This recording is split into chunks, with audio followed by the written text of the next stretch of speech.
This episode is brought to you by LifeLock. It's tax season, and we're all a bit tired of numbers. But here's one you need to hear.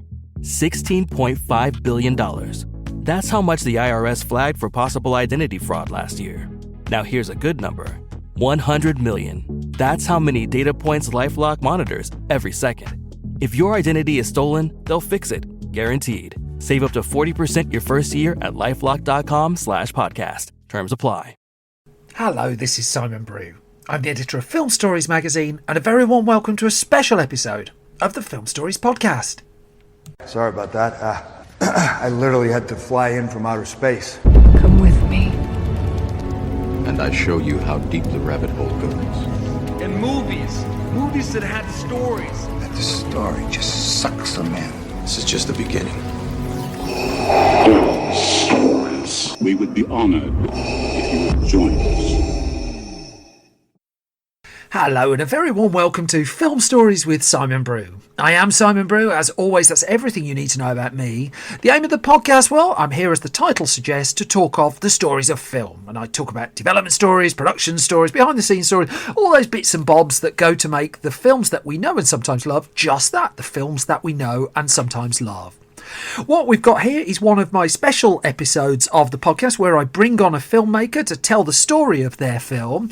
In this case, I'm delighted to be joined by director Doug Liman, and he's going to be chatting to me, after I played you a little clip, about the film Locked Down. Now, Locked Down was a movie that was conceived, as he'll tell the story, shot and put together during lockdown in 2020, and now it's been released in the UK by Warner Brothers just over the next week or so. Cast for this one led by Chiwetel Ejiofor, Anne Hathaway, and as Lyman concedes, people who were available who we could get on a Zoom call. I'm going to let him tell all those bits of story. We also get a little bit into the Bourne Identity as well. But to kick things off, what's going to happen? I'm going to play you a clip from the trailer from the movie, and then the other side of this, a conversation with Doug Liman, will get underway. Without further ado. We have a situation, Paxton. All the major department stores are closing. They want everything out in the next 4 days. We have a problem. At Harrods, we have $4 million worth of jewelry. Someone's going to have to pack the valuables up. I believe you are a man who can be trusted. Yeah, I am. Yeah, I can be trusted. It's going to have to be someone that we trust, so that means inevitably it's going to be me. It's a new dawn. What are you taking out of Harrods? A diamond. It's a new day. Since lockdown, I'm looking back at myself like that was then, and this is now. Yeah. The bastards who told me to fire those people, they're bad. You and I are good, and good is better than bad. You're talking about stealing a diamond. £3 million. Live wild or die, Linda. That then was a clip from Lockdown. I'm absolutely delighted to be joined by its director, Doug Liman. Hello, how are you? Hi, how are you? I'm all right, thank you very much. I'm an avid reader of movie credits. I should start there. And I went through, I was reading the credits for Lockdown, fascinated by how you'd managed to corral so many people in present circumstances. And halfway down the list of credits, you get another one. You're listed as a tie dyer. On the credits crawl. I'm super impressed you found that. Did I pass the first test?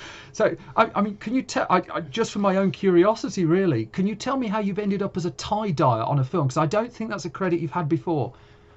It is not. No, I've been DP and producer, yeah, quite. Director, writer, but never worked in the costume department. Lockdown was this sort of burst of passion. The film, yep. It started, on July 1 with Steve Knight and I fantasizing about writing a movie we'd shoot in September. Yeah. And it actually happened. We actually did it. But it meant that things were happening very quickly. And Steve was frantically writing the script as we're getting closer and closer to when I'd said we're going to start shooting. And he finally finishes the script, and the only note I gave him, because I said, we're going to shoot your first draft. I said, I'm not going to give you any notes because I want to shoot your first draft. I want this to really be a raw reflection of what we're going through right now. And I want it to be fun, but I want it to be raw and honest. Yeah. And as I said, would you write an epilogue? Okay. Would you write more? Which he went and did, and I loved it. And the issue was that meant we needed one more outfit for Anne Hathaway. Is that what it was? And it was going to be different than what she wears the rest of the film, because the rest of the film she's her day is she works from home, and she has like a formal top, and then she's wearing like pajamas on the bottom. So basically you made her an outfit. So we were like, well, what is she going to wear? And I'm over at Anne Hathaway's house with the costume designer, and we're trying to, look online and find something, and we shoot it in 3 days, and we're like, where are we going to find something? And Anne Hathaway says, everyone was tie-dyeing. Everyone's tie-dyeing during this pandemic. What if I was wearing tie-dye? And I'm like, that's a great idea. We go looking online trying to find some tie-dye thing, and we cannot find anything. And I said, you know what? I will go tie-dye you something. And she had a few shirts she had tried on that were white. I said, I'll take these home. And my costume designer told me where to go buy dyes. I've never tie-dyed anything in my life. And I was living with my producer, PJ Sandwich, and his wife and his toddler. In fact, I shared a floor with his toddler. And I brought all the tie-dyeing supplies home and went into PJ's backyard. And I was like, I'm going to try to make the shirt that Anne's going to wear at the end of the movie. And PJ was like, well, that sounds like fun. I'll try it too. And then his wife wanted to get in. So the three of us sat in the backyard tie-dyeing shirts. And then we delivered a bunch of shirts to Annie. And she picked mine. And that's what she's wearing at the end of the film. And I'm going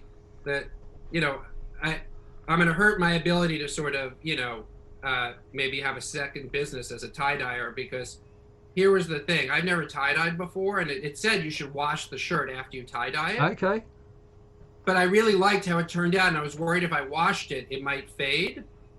I didn't know what would happen if I washed it, so I didn't really wash it, which meant that Anne's arms turned blue when she took the shirt off. All the ink from the shirt had bled onto her while we were shooting the scene. Well, there goes your pension scheme, really. If you had a plan to move into that afterwards. I read an interview you did when you made The Wall, and you talked when you made The Wall about you never lost, even when you were doing these huge films, the Edge of Tomorrow's, the Bourne Identities, that you never lost the mindset of making a small movie, even when you're in the midst of a huge movie.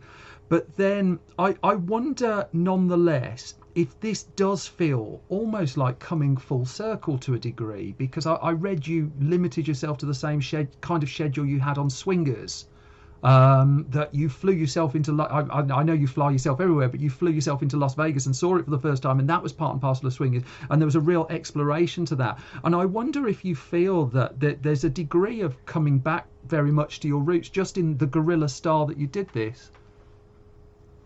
Oh, this is the closest thing I've come to Swingers in terms of just the style of production, because not only did I shoot in the same number of days, and it's character driven, and it's a brilliant script and brilliant actors, which really is the key to a movie. Yeah.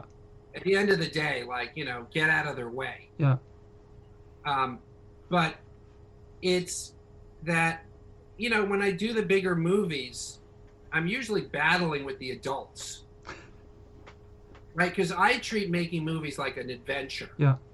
It's part of why I wanted to fly myself in my little prop plane to London to make the movie. I'm like, this is making lockdown during a lockdown is going to be an adventure, and I'm going to acknowledge it's an adventure right from the beginning, because I'm going to fly myself over there, which I've never done before. I mean, my plane is, it's a little prop plane. It's, I had to make some pretty crazy stops in some pretty remote places to get across the Atlantic. And so I treat filmmaking like an adventure, which the studios don't really love. Yeah. They don't really want the filmmaker to be going on an adventure. They kind of want it to just be business as usual.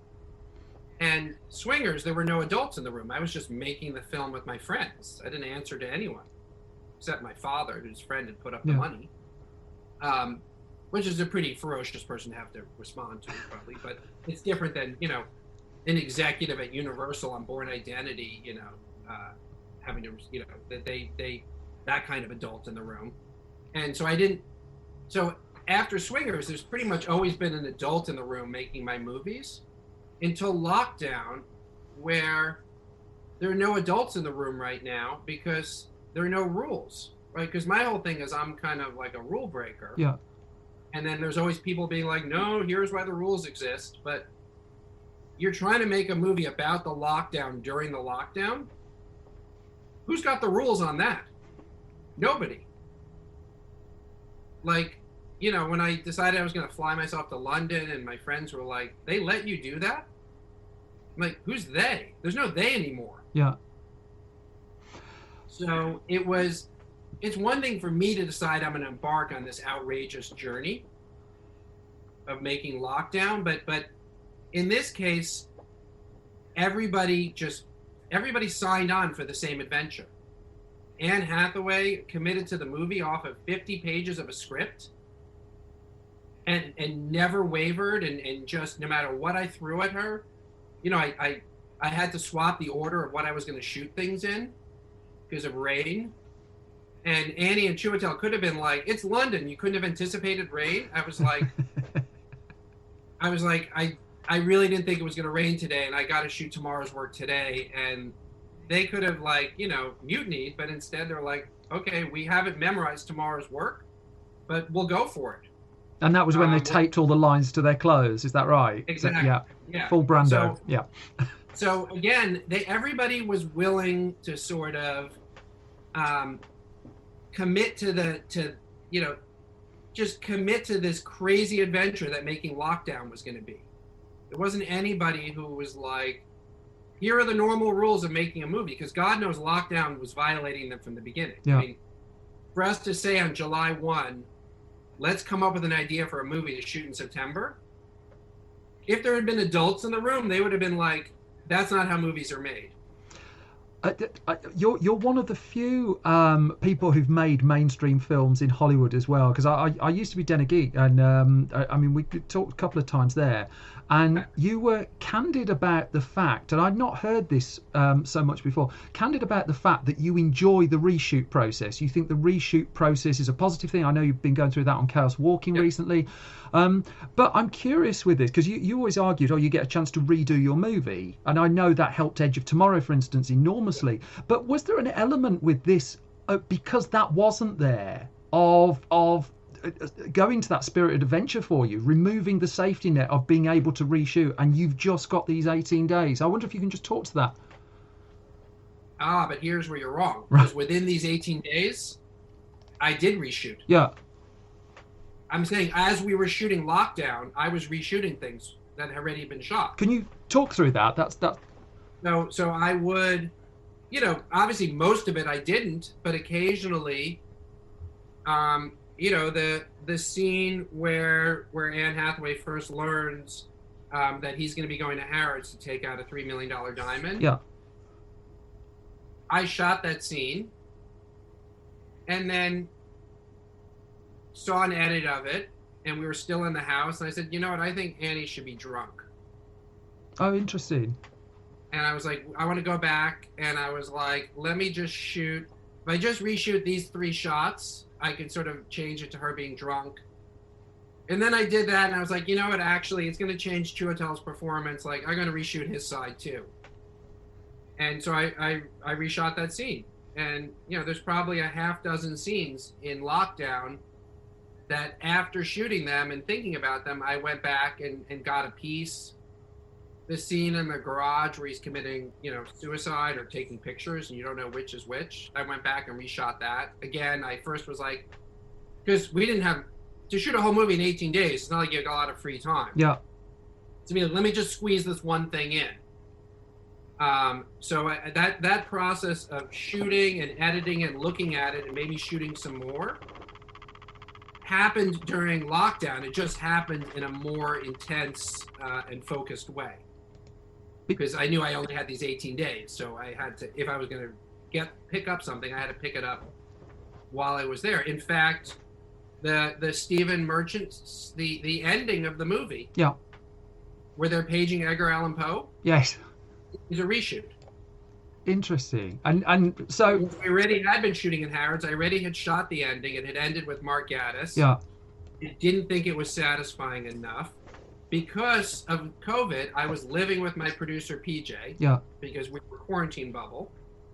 And driving home on Saturday night from having shot the scene with Mark Gatiss, which was going to be the ending. Yeah. I was riding in a van with PJ and my other producer, Allison, because of COVID. We're all just riding together, and because we're a bubble. Yeah. And I said, I don't think the scene's good enough. And it was a night shoot, so it's like 7 a.m.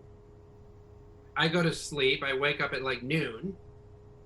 And because I'm living with PJ, we're having breakfast together. And PJ's like, you're right, it's not good enough. And we got Steve Knight on the phone. And then I called Stephen Merchant. And I was like, would you come back in?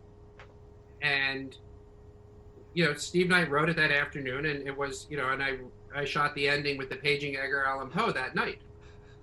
So whereas normally like the reshoots might take months to set up, I shot something Saturday night, didn't feel good about it at Wrap. Yeah.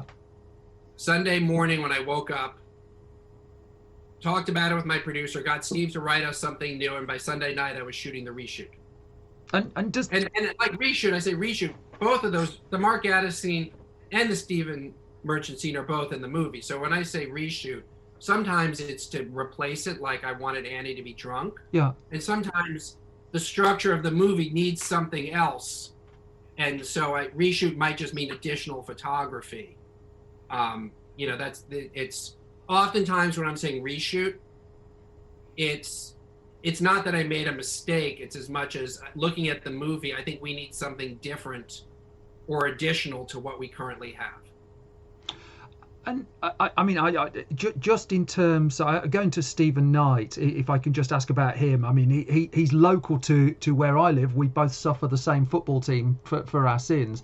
I'm curious where the two of you crossed originally, because you said you were talking with him from the start of July, but were you considering a different project with Stephen first? Was there a reason that the two of you were conversing beforehand? Yeah, we were talking about, I had an idea for a movie, and I was pitching it to Steve and getting his thoughts on it. Yeah. And the conversation, we hadn't really come to any kind of resolution on that when my producer PJ said, why don't you guys write something to shoot this fall about set during the pandemic? And we're like, and my producer made some suggestions we didn't agree with, which automatically got Steve and I talking. Right. Because my producer said, the streets of London are empty. You could do the most unbelievable action sequences with all these empty streets. And I was like, well, we can always make the streets empty. I mean, I emptied Trafalgar Square for Edge of Tomorrow. Like, with enough money, you can empty it. What's so special about that? And that immediately got us talking about what would be special. And we started thinking about, all these people have had different experiences during this pandemic. And, we all know the sort of people who are having great pandemics. They're locked up with people they love, having a honeymoon. And then there's lots of people, probably the majority, who are not having such a good pandemic.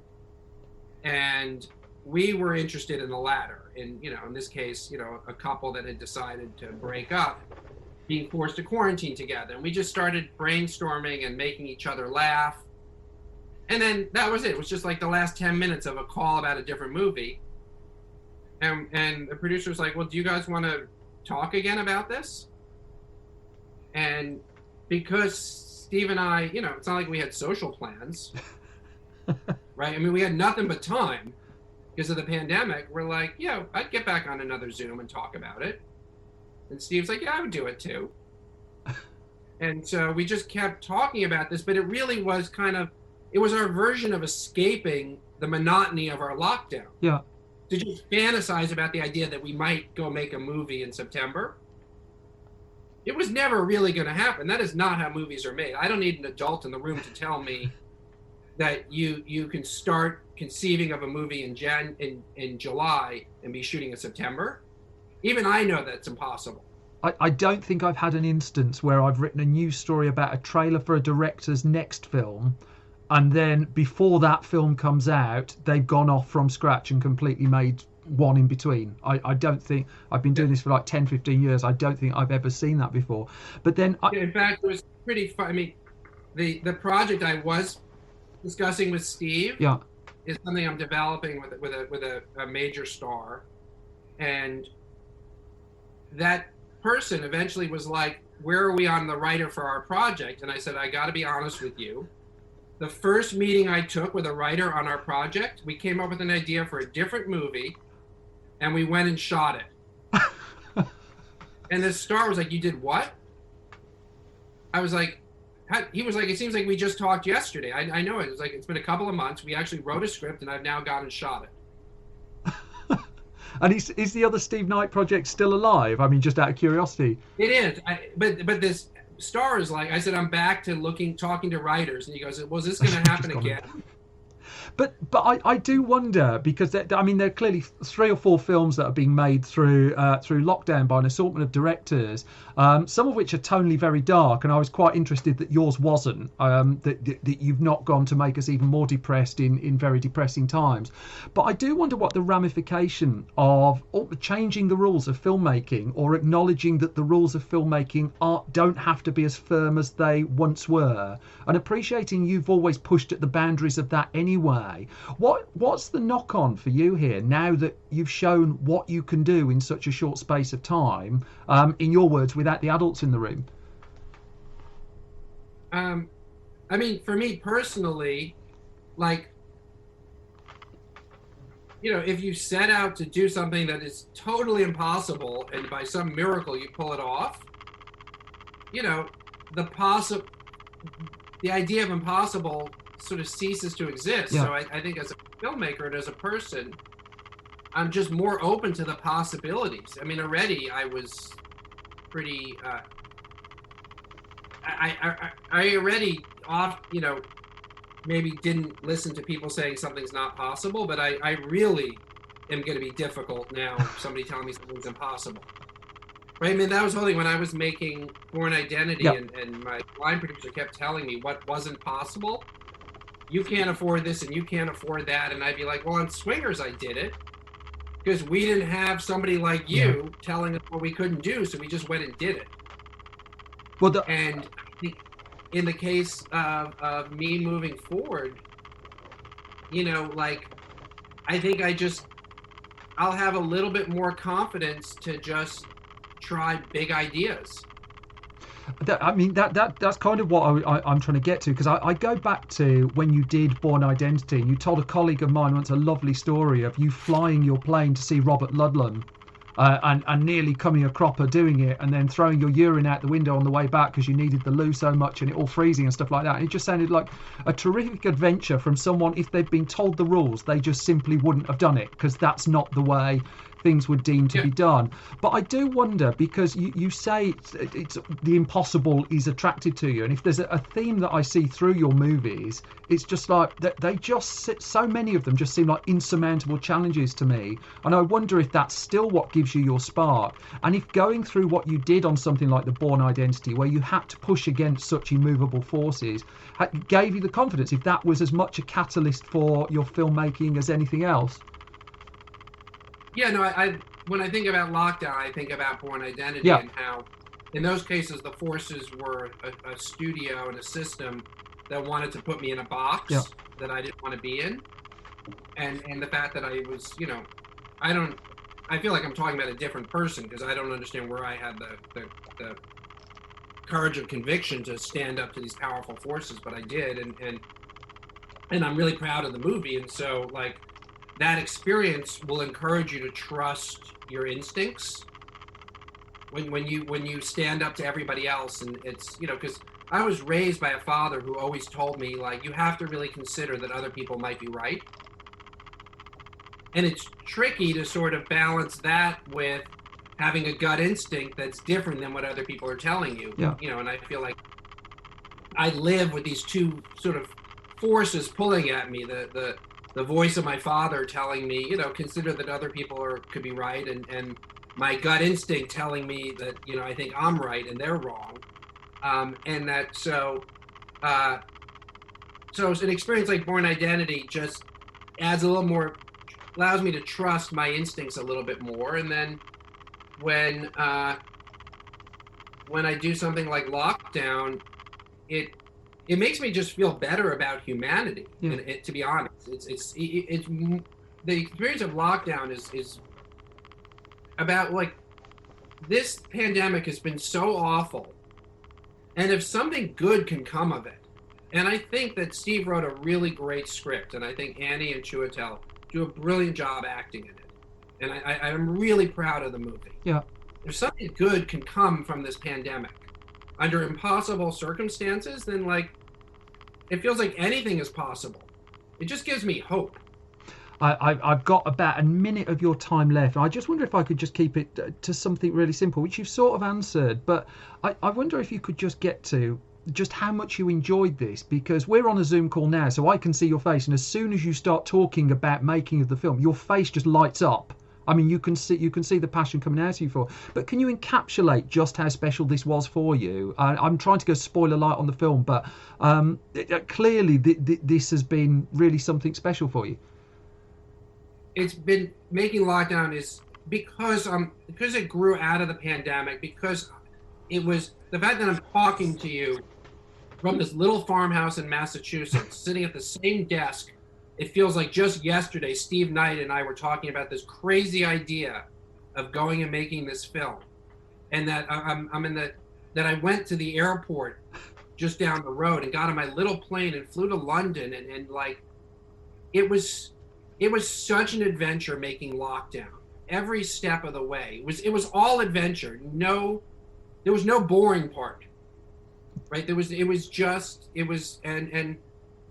And nobody getting mad at me for me having this adventure.